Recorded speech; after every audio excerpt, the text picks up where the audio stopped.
Let's get into some media shenanigans, and as always, there's plenty happening when it comes to the ABC. Now, the former host of the Q&A program on the ABC, Stan Grant, has spoken at the Canberra Writers' Festival, where else, and he's had a bit of a go at the ABC and the way they styled that program. Have a listen.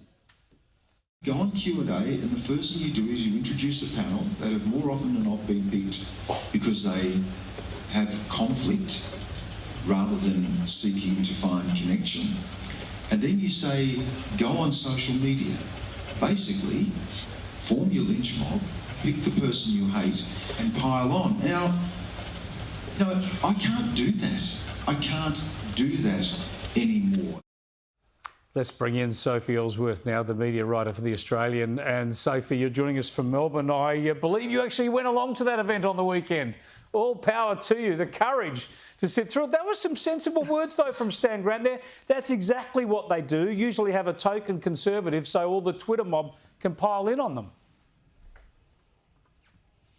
Well, Chris, yes, I had the joy of going to Canberra to the Writers' Festival, and Louise Milligan introduced Stan Grant to the crowd and mentioned that he did work for Sky News, and there was a bit of a scoffing at the response that he worked at the Sky News, so that was the type of audience there. But yes, he did lash out, Chris, at the ABC's format of Q&A, and as we heard that audio there, he said basically they're designed to set up, the panel is designed to set up, have conflict, and then there's this social media pile-on. But, Chris, isn't that why you have panels on these shows, is to have debate, to share views, to thrash things out? If we all agree with everyone, then what's the point? There's no debate.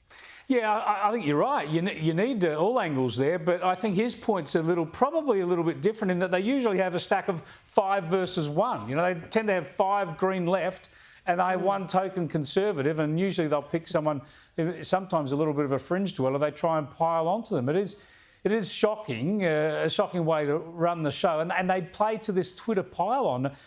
Interested that you're at the Canberra Writers' Festival, because we talked last week about how this is just a leftist stack. These things always are, publicly funded. It's always taxpayer money goes into it, but they don't have a broad range of opinion there either. I used to, for 2 years in a row, I did Good Kenny and Bad Kenny with my cousin Mark Kenny, but they haven't asked me anymore, so I guess they just have Good Kenny and Good Kenny.